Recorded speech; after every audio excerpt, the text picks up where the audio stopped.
Welcome to my channel Stars and Stripes Stories.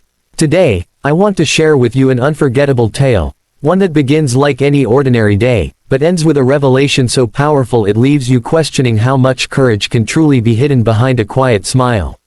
This is the story of a woman who appeared to be just another tourist, until the moment destiny called on her. What happened next saved 320 lives and exposed her real identity, one she had carefully kept hidden from the world.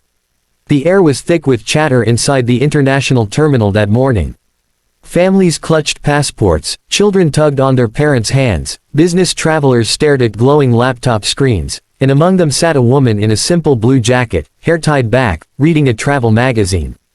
To anyone else, she looked like she was waiting for her flight to some exotic vacation spot. Nobody gave her a second glance. Nobody knew who she really was. Flight 237 was scheduled to leave on time, bound for New York. The passengers filed in, chatting casually as they stored bags in the overhead bins. The woman found her seat near the middle of the plane, smiled politely at the older couple beside her, and folded her hands in her lap.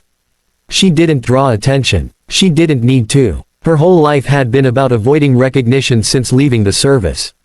For hours, the flight was smooth. The sky outside glowed with brilliant sunlight, and the engines hummed with reassuring steadiness. Flight attendants moved down the aisles, offering drinks and meals, as the passengers settled into a rhythm of reading, watching movies, or dozing off. Everything seemed normal, but somewhere over the Atlantic, that illusion shattered. It began with a sound, an unnatural, metallic shudder deep within the aircraft. Passengers looked up in confusion as the plane jolted once, twice, then began to tremble violently. Overhead compartments rattled open, bags spilling onto the floor. Gasps turned to screams as the cabin lights flickered. The intercom clicked on. The captain's voice, usually calm and professional, came through shaking. "Ladies and gentlemen, this is your captain. We're experiencing severe mechanical failure. We've lost control of one engine, and the second is unstable.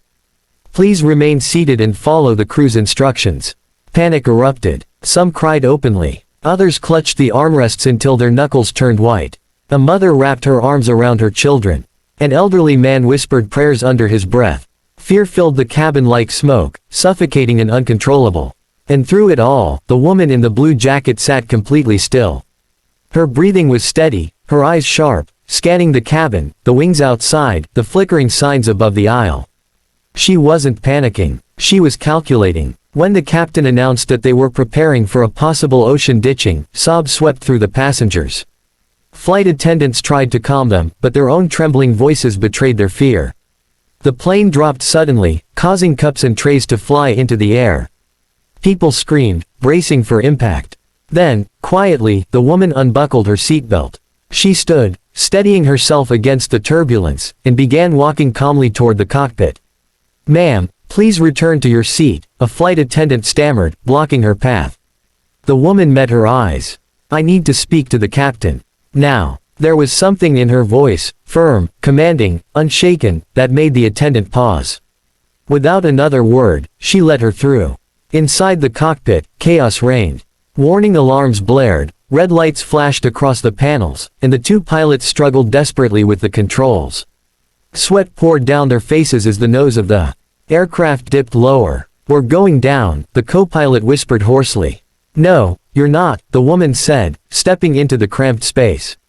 The captain whipped around, furious. "Who are you? Get out." But before he could finish, she slid into the jump seat behind them with practiced ease. "Name's not important, but I've flown this bird before. Give me the controls." They stared at her like she was insane. Passengers were screaming behind the locked door, alarms were wailing, and yet this woman, this supposed tourist, was speaking with the authority of someone who had done this 100 times. The captain hesitated. His training screamed at him not to hand over control, but his instincts told him otherwise. Something in her eyes, focused, steady, fearless, made him nod. She took the yoke in her hands. It felt familiar, like shaking hands with an old friend. "All right," she muttered under her breath, scanning the instruments. "You're not going to quit on me now." Her hands moved fast, adjusting fuel flow, stabilizers, rudder trim. She barked commands at the stunned pilots, who scrambled to follow. "Shut down that engine before it tears itself apart. Give me manual override." And for God's sake, silence that alarm. The plane responded slowly, fighting her at every turn, but she refused to let it win. Come on, sweetheart, she whispered to the aircraft like it was a living thing. Not today. In the cabin, passengers felt the wild dive begin to steady. The screams turned into uncertain silence as the violent shaking lessened.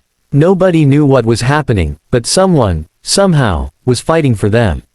The woman's jaw tightened as she scanned the dwindling fuel gauge. They couldn't make it to New York. The nearest airfield was too far. But on her maps, in the back of her mind where her training still lived, she remembered an old NATO emergency strip on a remote island. It was barely long enough for a jet this size, but it was their only chance. She radioed air traffic control, her voice calm and commanding. This is Flight 237, declaring emergency. Diverting to coordinates at NATO Airfield Echo -4. Prepare emergency cruise. The controller stammered, "Ma'am, who is speaking?" She ignored the question. There was no time for explanations. Clear that runway. We're coming in heavy and fast. As the plane approached the strip of land, every soul on board held their breath. The island came into view, a thin ribbon of asphalt surrounded by endless ocean. It looked impossibly small. Flaps full. Gear down, she ordered. Her hands never trembled. Her eyes never blinked. She had landed in combat zones with enemy fire raining down. This was just another fight. But this time, she wasn't fighting for a mission. She was fighting for 320 lives. The jet roared as it descended, wheels scraping dangerously close to the water before slamming onto the runway. The plane shuddered violently, tires screaming, metal groaning. Sparks flew as brakes locked, emergency thrusters fired, and the aircraft strained against its own momentum. Finally, miraculously, it screeched to a halt, just meters from the edge of the tarmac. For a moment, there was silence. Pure, stunned silence. Then the cabin erupted in cheers, sobs, and the sound of hundreds of people realizing they were still alive. When the doors opened, passengers poured out, dropping to their knees on the runway, kissing the ground, hugging strangers. Fire crews rushed in, but there was no fire, no explosion. Against all odds, they had survived. The captain stepped out of the cockpit, eyes wide, and whispered, who are you?" The woman stood in the doorway, silhouetted against the sunlight, her blue jacket fluttering in the wind. She looked back at the sea of grateful faces, at the families embracing, at the children laughing through tears. For the first time in years, she allowed herself to speak the truth. "I was Air Force. Combat pilot. Call sign Valkyrie." Gasps spread through the crowd. Some applauded. Some simply stared in awe. The quiet tourist had revealed herself as the very thing that had saved them all. And just like that, she picked up her small bag, slung it over her shoulder, and walked away into the chaos of emergency crews and flashing lights, vanishing as quietly as she had lived. She didn't need recognition. She didn't need thanks. She had done her duty, one last time. But for the 320 lives she saved, she would never be forgotten. Thank you for watching this story on Stars and Stripes Stories. If you felt the emotion, the courage, and the sacrifice in this tale, don't forget to like, comment, and subscribe. Your support helps us share more stories of bravery, sacrifice, and the hidden heroes among us.